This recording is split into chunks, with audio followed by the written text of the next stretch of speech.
அது இன்னும் 2 பேரும் செஞ்ச மாதிரி தெரியலையா? அவங்களுக்கும் தஞ்சு வருது, பாராட்டு விழாக்கும் தஞ்சு வருதுன்னா பொதுவாக ஒரு இலக்கிய கூட்டங்கிறது 30 பேரை தாண்டிடணும் அப்படின்னு நான் எப்போதுமே நினைப்பேன் மனசு. அதாவது மேடையில் இருக்கிறவங்களை சேர்த்து. ஆமாம், பொதுவாக சொல்லுவேன், கொஞ்சம் ஒரு 30 பேர்த்தையாவது ஏதாவது பேச வேண்டாமா அப்படிங்கிற மாதிரி. 10 பேர்னா அது கூட்டம் ஆயிடும். ஆமாம், அதை நம்ம இன்னும் செய்வோம், ஒன்றும் பிரச்சனை இல்லை. ஆமாம், நம்ம சொல்லும்போதே கொஞ்சம் சொல்லிட்டோன்னா அன்னை தமிழுக்கு வணக்கம் சொல்லி தமிழ்நாடு கலை இலக்கிய பெருமன்றம் நடத்தக்கூடிய, அதுவும் நம்முடைய அன்பிற்கினிய நண்பர் தம்பி சக்தி வேலாயுதம் பொறுப்பேற்ற பிறகு ஒரு முறையான கூட்டங்கள் நடந்து வருகிறதுங்கிறது நமக்கு எல்லாத்துக்குமே தெரியும். அந்த கூட்டங்கள் எல்லாமே மொழியின் வளர்ச்சிக்கும் நல்ல பண்புகளின் வளர்ச்சிக்கும் துணை நிற்கணும். அதுதான் நம்முடைய நோக்கம், எல்லாருடைய நோக்கமும் அதுதான் இருக்கும். இப்போ நெல்லை மாவட்டத்தில் நிறைய எழுத்தாளர்கள் அப்பவும் உண்டு, இப்பவும் இருக்கிறாங்க. அதுதான் விஷயம்.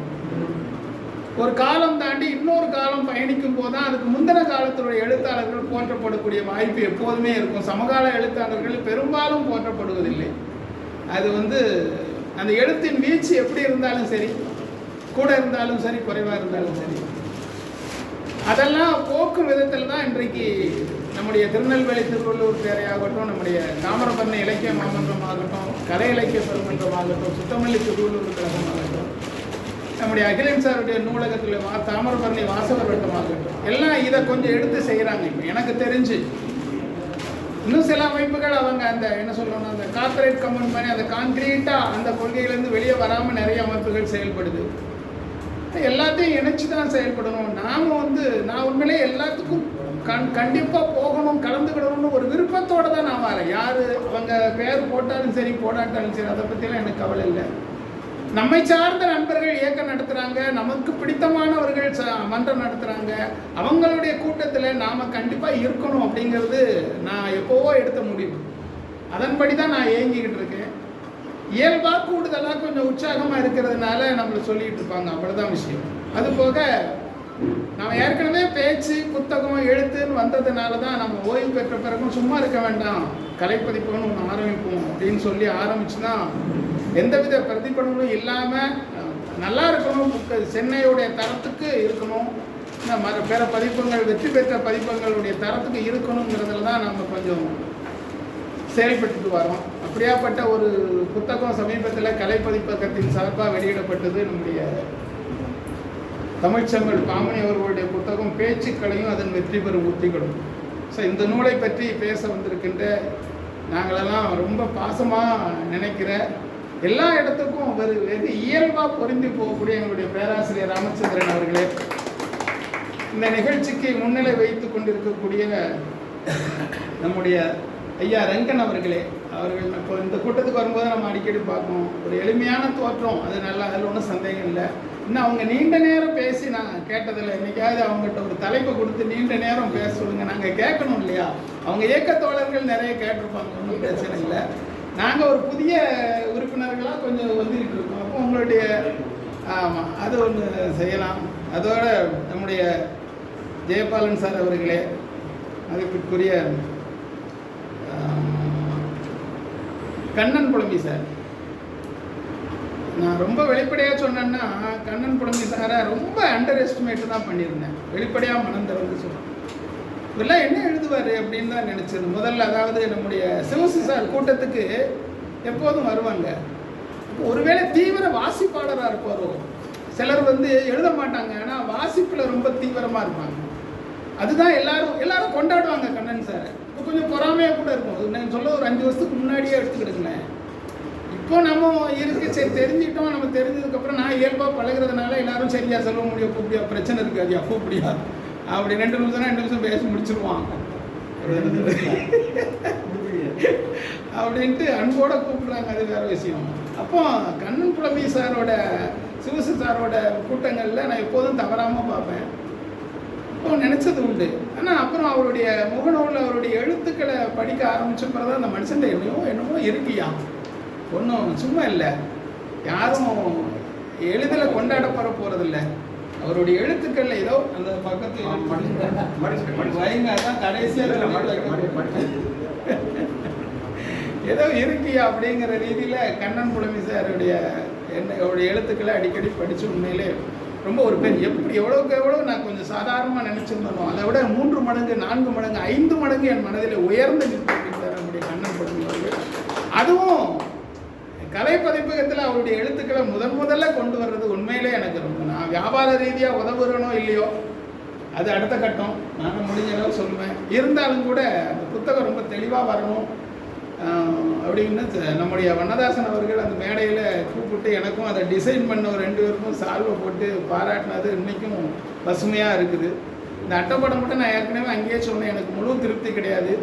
ஆனாலும் அவங்க அவசரம் அதிகமாக பட்டதுனால எனக்கு தான் அவங்க வெளியீட்டு தேதியை வச்சுக்கிட்டு புத்தகத்தை ரெடி பண்ணி கொடு அப்படின்னு சொன்னதுனால நம்ம மேற்கொண்டு யோசிக்க முடியல. ஏன்னா போயிட்டு 1 வாரம் ஆகும் பிரிண்ட் முடிச்சு வர்றதுக்கு 100 காப்பி 200 காப்பி. அதனால் அந்த டைம் குறைவாக இருந்ததுனால அடுத்ததை யோசிக்காத அளவில் நம்ம போட்டு விரைவாக போட்டு கொடுத்துருக்கோம். அவருடைய கவிதைகளின் வீச்சு எவ்வளவு தூரத்துக்கு இருக்குங்கிறத நம்முடைய பேராசிரியர் ஜிதேந்திரன் அவர்கள் உங்கள்கிட்ட சொல்ல இருக்கிறாங்க. பேராசிரியர் ஜிதேந்திரன் அவர்களே, எதிரில் வந்திருக்கக்கூடிய நிழல் இலக்கியத்தினுடைய பிரபு அவர்களே, நம்முடைய கோதைமாறன் சாரை நான் வெளிப்படையாக சொன்னால் கோவச்சிக்கிடக்கூடாது. அதாவது என்ன சொல்லுவோன்னா, அந்த சரத்குமார் படத்தில் வடிவேலும் சரத்குமாரும் அந்த ஸ்டாம்புக்கு நமிதாட்ட பேசுறதுக்கு சொல்லுவாங்கல்ல, சொல்ல முடியாதுன்னொடனே ஒரு ஆள்கிட்ட இந்த ஸ்டாம்பை காமிச்சு, இவர் தான் நேதாஜி சுபாஷ் சந்திர போஸ் பேங்கிட்ட போதுமையா நிறுத்தியா. அதே மாதிரி கோதைமாறன் சார் என்ன தலைப்பு கொடுத்தாலும் சரி அதுக்கு தான் வண்டி ஓடுது. அது எப்படின்னு எனக்கு ஆச்சரியமாக தெரியுது. எந்த தலைப்பு கொடுத்தாலும் சரி. அப்போ அந்த மூளைக்குள்ள அவ்வளோ விஷயம் அடங்கி இருக்கு. நீங்கள் அதை சாதாரணமாக பார்க்கக்கூடாது. அது படத்தில் நகைச்சுவைக்காக வச்சாங்க. ஆனால் நாம் சாதாரணமாக பார்க்கக்கூடியது அவருடைய உழைப்பு, அவருடைய வாசிப்பு, அவருடைய நினைவாற்றல் இவ்வளவும் அதில் அடங்கியிருக்கு. நினைவாற்றல் இல்லாமல் அப்படி பேச முடியாது என்றைக்குமே. அதுக்காக சும்மாவா ஒரு புள்ளிவிவரம் கூட சொல்லுவாங்க. அண்ணாவுடைய வரலாறாக இருந்தாலும் சரி, கலைஞருடைய வரலாறாக இருந்தாலும் சரி, இல்லை எந்த இயக்கத்துடைய வரலாறாக இருந்தாலும் சரி, அந்த வருஷத்தோட தேதியோடு சொல்லக்கூடிய நிறைய உரையை நான் கேட்டிருக்கேன். அதனால் அன்புக்குரிய கோதைமாறன் அவர்களே, மதிப்பிற்குரிய ரொம்ப கவிஞர் முத்துசாமி அவர்களே, ரொம்ப எளிமையானவர், எப்போது இயல்பாக பழகிக்கலாம். மேட்ரு கிடையாது சொல்லிட்டு முடிச்சிருவேன். நம்ம தம்பி காந்திமதி வேலன் சமீபத்தில் நல்ல எனக்கு சாருக்கெல்லாம் தெரியணும் அப்படிங்கிறதுக்காக சமீபத்தில் நல்ல கவிதை எழுதிட்டு கொஞ்சம் ஒரு நுண்மைத்தனமானு சொல்லுவோம்ல, ஒரு நவீன அதிநவீன கவிதை எப்படின்னு சொல்லுவோம்ல, படித்தா புரியும் ஆனால் புரியாது. அந்த மாதிரி அவரும் புத்தகம் வெளியிட்டிருக்காரு. ஆசிரியராக இருந்து இப்போ அரசு பணியில் இருக்கிறார். அது நம்ம கோதைமாறன் சாரோட பையன், அது உங்களுக்கு தெரியும் நினைக்கிறேன். ஸோ இன்னும் இப்போ நல்ல இலக்கிய கூட்டத்தில் ரொம்ப இயல்பாக, என்றைக்குமே இயல்பாக, அதான் ஜெயபாலன் சொல்லுவோம், யாரெல்லாம் இயல்பாக நம்ம கூட இருக்கீங்களோ அவங்க ரெண்டு போதும், ஒன்றும் ஒட்டாதவங்களாம் எங்களுக்கு தேவையில்லை அப்படிங்கிறதே சொல்லுவாங்க அடிக்கடி. அந்த மாதிரி ஆமாம், நம்முடைய தமிழ் வளர்ச்சி பண்பாட்டு மையத்தினுடைய செயற்குழு உறுப்பினர் என் இனிய நண்பன் குமாரகபிலனுடைய அன்பு தம்பி புன்னைச்செழியன் அவர்களே, கபிலன் போட்ட பிச்சை தான் நான் இன்னைக்கு நின்று பேசிக்கிட்டு இருக்கேன். வெளிப்படையாக சொன்னால் அவன் அண்ணன் போட்ட பிச்சை தான். அண்ணன் தான் எனக்கு புத்தகத்தை கூட படி, நான் சாயங்காலம் வரதுக்குள்ளே நீ படித்து தரணும், அடுத்த புக்கு தருவேன், நீ அடுத்த மறுநாளுக்குள்ளே இந்த புக்கை படி, அடுத்த புக்கு தருவேன்னா என்னைய படிக்க சொல்லி தொந்தரவு படுத்தின ஒரே ஆள் அவன் அண்ணன் தான். அந்த வாசிப்பு தான் இன்னைக்கு நீ கொண்டாந்து நிறுத்தி இப்படிலாம் பேச வைக்கிறது, அதில் ஒன்றும் சந்தேகமே இல்லை. நம்முடைய பாராட்டு 4வது முறையாக பாராட்டு பெறக்கூடிய, இதுக்கு முன்னாடி 3 கூட்டத்தில் பாராட்டி பேசி சலிச்சுட்டேன் நானே. நம்முடைய மதிப்பிற்குரிய மீனாட்சிபுரம் நூலகர் அகிலன் அவர்களே, இன்னொரு தம்பி நல்ல நாவல் எழுதுங்கய்யா, ஒரு நாவல் போடுறீங்க, ஏதோ சின்ன பிள்ளைத்தனமாக போட்டியா, இன்னும் அடுத்தால ஒரு நாவல் நல்ல விரிவாக எழுதுங்க அப்படின்னு அவருக்கு சொல்லியிருக்கேன். அவர் என்னமோ எழுதிக்கிட்டு இருக்கேன், வரலாற்று குறிப்பெல்லாம் எடுக்க வேண்டியிருக்குண்ணே, மேலூரில் உள்ள மலைக்கெல்லாம் போக வேண்டியிருக்கு, சமண மலையை போய் பார்த்துட்டு வரணும், அது சார்ந்த ஒரு நாவல் எழுதிட்டு இருக்கேன்னு பில்டப் போட்டுட்டு இருக்காரு. மேலூர் போகும்போது சொல்லுங்க, காரில் போயிடுவோம். நம்முடைய அன்புக்குரிய தம்பி வள்ளி சேர்மலிங்க அவர்களே, அன்புக்குரிய ஐயா வழக்கறிஞர் மகாராஜன் அவர்களே, தோழர்கள் ஆனந்தன் அவர்களே, நம்முடைய வள்ளி சேர்மலிங்களுடைய தாயார் அவர்களே, அந்த என்ன நீ பாப்பா என்ன படிக்க ஹரிணி? 7th 7வது வகுப்பு படிக்கக்கூடிய களக்காட்டை சேர்ந்த ஹரிணி அவர்களே, எல்லாருக்கும் வணக்கம். உடைய நிகழ்ச்சி நிச்சயம் இரு பெரும் ஆளுமைகளால் கண்டிப்பாக சிறப்படையும். ஏன்னா ராமச்சந்திரன் சார் ஒரு புத்தகத்தை பற்றி பேசுகிறாங்கன்னா அதுக்கு மேலே நாம் ஒன்றும் விரிவாக பேசிட முடியாது. நிச்சயம் அவங்களும் எந்த எந்த விஷயம்னாலும் சரி அவங்க அந்த ஒரு இயல்புத்தன்மை அவங்க பேச்சிலும் இருக்கும் எப்போதுமே. நிச்சயம் மறுக்க முடியாது. ராமச்சந்திரன் சார் ஒரு கருத்தை சொல்கிறாங்கன்னா அதை மறுத்து உரையாடுற அளவுக்கு நம்மகிட்ட ஒன்றும் இருக்காது. மறுக்க முடியாத அளவுக்கு ஆதாரத்தோடு பேசக்கூடிய அவங்க இன்னைக்கு இந்த புத்தகத்தை கலையத்துக்காக என்ன பாடுபட போகிறாரோ நம்முடைய தமிழ்ச்செம்மல் பாமணி அவர்கள். ஜிதேந்திரன் சார் ஒரு நல்ல பேராசிரியர். அவங்க நேரு சார் கூட்டத்தில் தான் அவங்களும் எனக்கு அறிமுகம். அவங்க இப்போ திருவனந்தபுரத்துக்கு போனதுனால அடிக்கடி திருநெல்வேலிக்கு வர முடியல. இன்னைக்கு எப்படியோ சக்தி பிடிச்சி இழுத்து, இன்னைக்கு லீவு தானே பிடிச்சி இழுத்து கொண்டாட்டார் நினைக்கிறேன். கண்ணன் புலமையோட கவிதைகளை பற்றி அவர் சொல்ல இருக்கிறாரு. என்ற அளவில் என்னுடைய தலைமை உரைக்கு நிறைவு செய்கிறதுக்கு முன்னாடி தலைமை விட்டுட்டோன்னா கொஞ்சம்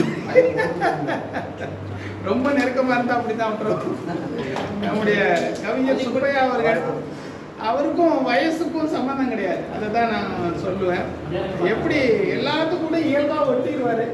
எங்கே வேணாலும் சுப்பையாச்சாரை கூப்பிட்டு போயிடலாம், தொந்தரவே இருக்கு. சிலரை கூட்டிட்டு போனால் போலீஸ் ஸ்டேஷன் நோக்கி இழுத்துட்டு போயிடுவாங்க. இவர் பத்திரமா வீட்டுக்கு கொண்டாந்து சேர்த்துருவாங்க. சொல்லுங்க. அதுதான் நான் சொல்றேன். எல்லா இதையும் இயல்பாக ஏற்றுக்கொள்ளக்கூடிய, அதனால தான் பழக முடியுது. நம்ம எப்படி இயல்பாக இருக்கிறதுனால தான் எல்லாத்துக்கும் இயல்பு இல்லாதவங்க நம்ம பழக முடியாது. டென்ஷன் பார்ட்டிகள், கோவக்காரன் நம்ம ஒரு நேரம் பார்ப்போம், மறு நேரம் சரி உன் வழி வேற என் வழி வேறன்னு நம்ம பேசுவோம். பார்த்தா வணக்கம் சார்ன்னு சொல்லிட்டு ஒதுங்கிடுவோம். அப்படிதான் நமக்கு இருக்கும். அதனால நம்முடைய மாணிக்கவாசகன் சார் மருத்துவக்கல் இருந்து அங்கே பின்னாடி போயிருந்தீங்களா? அப்போதான் காணும். அன்புக்குரிய ஐயா அவர்களே, மாணிக்கவாசகன் சார் மருத்துவக் கல்லூரியில் நான் தற்காலிக பணியாளராக வேலை தொடங்கும் போது அதுக்கு அடுத்த செட்டில் அவர் வந்தார். நல்ல டைப்பிஸ்ட்டு, எனக்கு நிறைய டைப் பண்ணிலாம் கொடுத்துருக்காரு. அப்போவுமே கொஞ்சம் அலங்காரமாக டைப் பண்ணுவார். நிறைய கேட்பேன், இயல்பாக சொல்லுவார். இப்போ நம்ம டீன் ஆஃபீஸில் இருக்கிறாங்க. ரைட்டு. இதில் ஒரே ஒரு கவிதை நான் வாசிக்கிறேன். ஜிதேந்திரன் சார், நீங்கள் இதுக்கு ப்ரிப்பேர் பண்ணிட்டு வந்தாலும் சரி, பண்ணலாட்டாலும் சரி. ஸோ எனக்கு இந்த கவிதைக்கான ஒரு நுண்மைத்தனத்தை நான் திரும்ப சொல்லுவேன். அதை எனக்கு நீங்கள் விளக்கணும் கண்டிப்பாக. அது ஏன்னா எனக்கு ஓரளவுக்கு மேலே புரியலைன்னு வச்சுக்கிட்டுங்களேன். என்னதுக்காக இந்த வரிகளை போட்டிருக்காருங்க.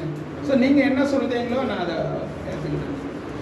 பூமி சுற்றும் சத்தம் கேட்காத செவிகளுக்கு, பூமி சுற்றும் சத்தம் கேட்காத செவிகளுக்கு பூனையின் காலடி சத்தம் கேட்கவா போகிறது? ரெண்டும் ஒண்ணுதான். பூமி சுத்துற சத்தம் நம்ம கேட்க போறது இல்லை. தினம் கரான் குரான் கரான் குரான்னு 5 வருஷம் மாட்டாத மாதிரியே ஓடிட்டு இருக்கு. தெரியாது. பூனை நடந்து போனாலும் தெரியாது.